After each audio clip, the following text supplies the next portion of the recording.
I was really trying not to talk this long anyway, because I wanted to put maybe kind of make like a little TikTok video with this, but obviously it's gonna be a two-part YouTube video because I'm not gonna do one whole video.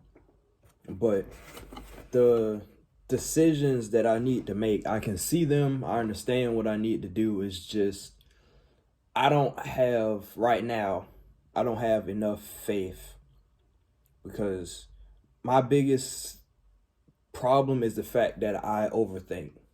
I'm kind of dramatic when it comes to my thoughts. And then I'm stubborn. I get that from both of my parents. The anxiety I think I get from my mom. My dad actually has different forms of anxiety. It's like, so yeah, I feel like I get a lot of things from my parents. A lot of things later on, I developed because of the situations that I've been through and everything like that. But I feel like at the core, kind of comes from them too. Not trying to blame them.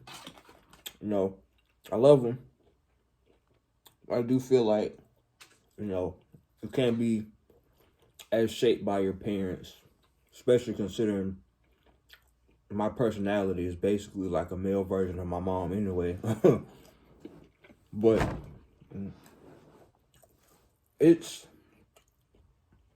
I think too much, especially as a Sagittarius. I don't know how well people believe in astrology, whoever happens to watch this video. But I'm kind of into it. Like, I understand there are a lot of aspects that kind of fit me as a person.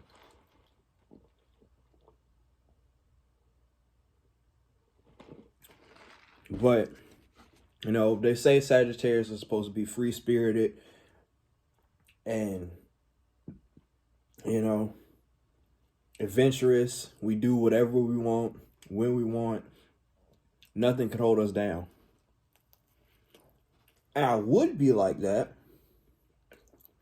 if I wasn't chained into my own brain. Like, this thing inside my skull is a cage for myself. That's why I say I don't have enough faith, because if I did, I would do a lot more with my life. I'm 26. I'm gonna be 27 this year. There's so much of my life that I feel like I've missed out on, even as a kid, because of the fact that I'm always in here. There's a lot of things that I haven't done as a kid that most kids do. Climb a bunch of trees, break a bone or two, do stupid stuff. There's a lot of things that would hold me back. It's not even like my parents told me I couldn't do it all the time, or, I was worried about. Well, I was worried about my parents, but a lot of times it weren't even things that they would say. A lot of times it wouldn't even be things they know I've done until the consequences happen. If I was sneaky enough, they might not even know. They might just have assumed. But in my head, there was so much that I couldn't do because I just had that voice in the back of my head. It's like, you can't do this. This will happen. There's a lot of consequences that can come from these actions. So don't do it. But I'm not going to know. Well, you don't need to know. Just don't do it.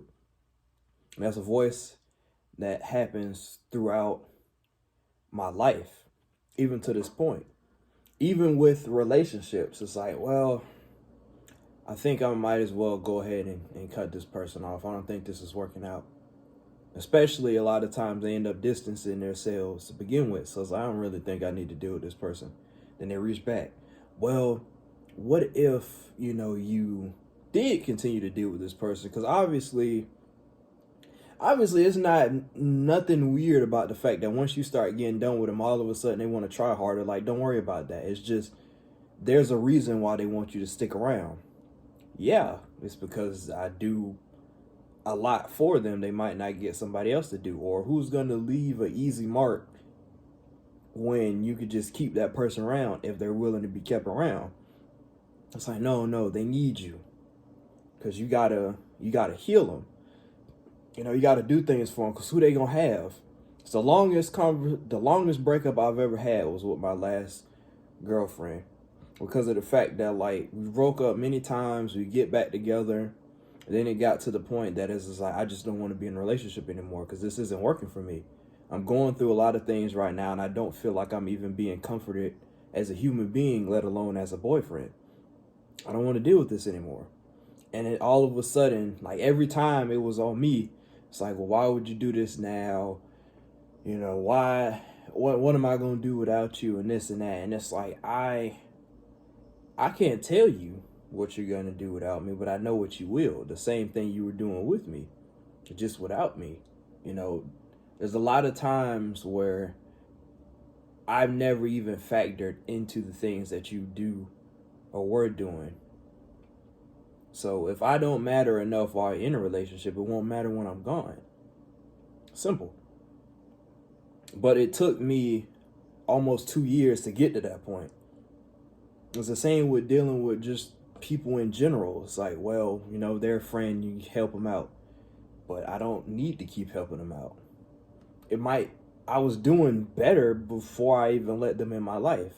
Well, if they get better, then your life will get better too. And then you'll have people around you because you want to have a family, right? You know what it's like being alone. You've been alone most of your life. You don't have no blood siblings. If you weren't spending time with your parents, you definitely weren't spending time with no friends.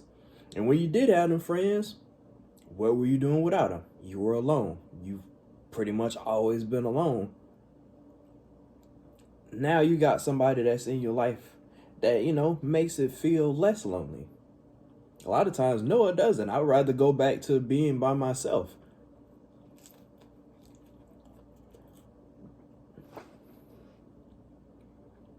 But then that's the me talking. Well, then that's when the me that's trying not to be the person I know I can be comes in. It's like, no, you're just saying that right now because, you know, things suck and everything's hectic. It's like, of course you're not going to feel like you appreciate these people like that. It'd be wrong for you to just dip when everything's get bad. And then future me kind of speaks and it's like, well, why should I stay around if things get bad in the first place? Like, things wouldn't have gotten this bad if I was on my own. At least when I'm on my own, I know what I'm dealing with. Because I don't have to feed me. I don't have to pay for me. I don't have to take care of me. It's like if you have somebody that's always asking you for money, what are you getting by them staying around? Oh, they told me they'll pay me back. You could just stop giving them money in the first place. What am I going to do being in a relationship where I'm working on their time, and when I want love and affection, they don't want to give it until they do, or most of the times they never do? What am I getting out of this? Well, what if one day, you know, once they're done dealing with their stuff, you know, then they'll give me what I want or what I, you know, rightfully deserve. I've been giving it to them. If I'm dealing with things and I can still manage to treat people decently, like a human being, and the person I'm dating, I can treat them as if they're not an obstacle. Maybe the couple times when I do treat them like they are the obstacle, 'cause sometimes they are, you know, I feel bad about it. But at the end of the day, I wouldn't be treating people the way that I was treating them if it wasn't for the fact that they were doing what they were doing. I always think about the fact that I always want people to get better. You know, they come into my life, they're at a certain point, they might be stagnant. I want to raise them up. A lot of times they don't want to be raised up, or it's never my duty to raise them up, but a lot of times I just, you know, I want to maybe that elevate things, but it's like I can't. I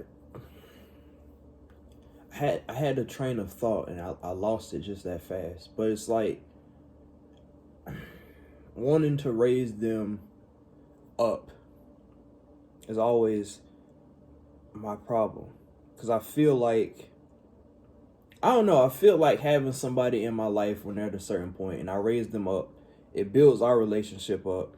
Not to say that, I want to be like, oh, Dale, you're the only reason that I got here. I don't care about that.